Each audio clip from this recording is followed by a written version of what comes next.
You told yourself again, on Monday, I'll start a new life, right? And then that Monday never happened. Just like that ex who texted, I'll come, I promise, and vanished. And you sit there still believing that everything will start any moment now. Today, we're going to break down why this happens, why you keep procrastinating, and most importantly, how to stop living in fantasies about the mythical perfect Monday. And at the end, I'll show you a method that breaks this cycle in just 2 minutes. Oh, and you'll also learn why your brain is the most talented excuse salesman in the world. Why do we believe in Monday so much?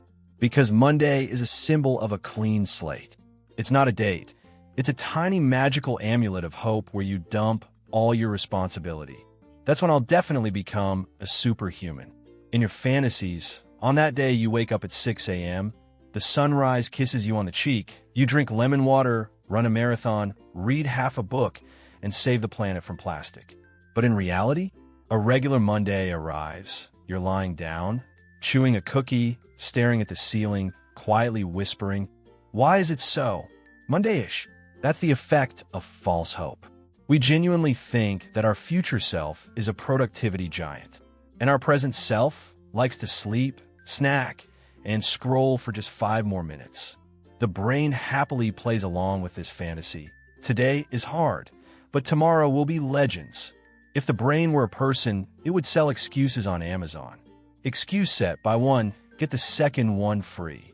And this isn't your weakness, it's psychology. The brain simply hates big tasks.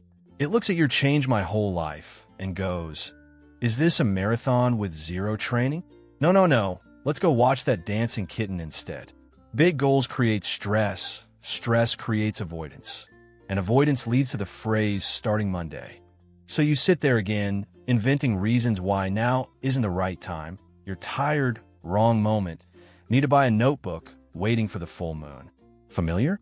But the problem isn't laziness. The problem is overload. You try and start everything at once. Running, eating healthy, reading, saving money, learning French, journaling, meditating, drinking more water, becoming the best version of yourself, and, preferably, still being socially flawless. Imagine a laptop with 48 tabs open. It's going to freeze. Your brain does the same. So the secret isn't willpower. The secret is the size of the first steps. Want to start working out? Put on your sneakers. Just put them on. Want to read? Read 1 page. Want to tidy up? Remove 1 item. Yes, it's really that simple. The step must be so small that your brain says, fine, that's not scary. And you know what? There's another trick. It works even when you have 0 energy. It's the 2-minute rule. When an action takes less than 2 minutes, the brain stops resisting. It doesn't see it as a threat. So you can tell yourself, I'm not cleaning the whole house. I'm just cleaning for 2 minutes. Or, I'm not reading the whole book. I'm just reading for 2 minutes. And that's it. In 80% of cases, once you start, you keep going, because the hardest part is entering the action. And we absolutely love beautiful beginnings.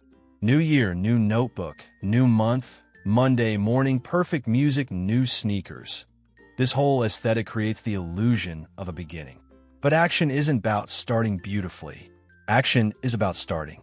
In pajamas, in chaos, with messy hair, unshaven, without candles, without manicures, without new life rituals. Just doing, slowly, quietly, without drama, but consistently. And here comes the most important moment that breaks the whole pattern. You're not lazy. You're not broken. You're not undisciplined. You're simply giving your brain tasks that are too large for it to agree to do. 90% of people who postpone things until Monday don't do it because of weak willpower. They do it because their task structure is wrong. When you shrink the action to a micro step, you turn off fear. When you add the 2-minute rule, you bypass the inner saboteur. And suddenly you realize you no longer live by hoping for Monday. You're actually moving. No drama. No perfect conditions. Just moving forward, slowly but steadily. And that, by the way, is the real magic of change. So here is the very method I promised at the beginning. It's super simple but effective. The first micro step done in 2 minutes method. You choose one goal. Make the first step so small it feels silly. Do it for 2 minutes and repeat tomorrow. Doesn't matter if it's Monday or Saturday. Everything changes not because of inspiration, not because of mood, not because of new notebooks, but because of the tiny action you did today. Here and now. Now be honest. What tasks have you been putting off for way too long? Write it in the comments. And now, the moment of truth. Start right now. And you're in the rare 10% who actually act. Postpone it. And well, you get it. So who are you today?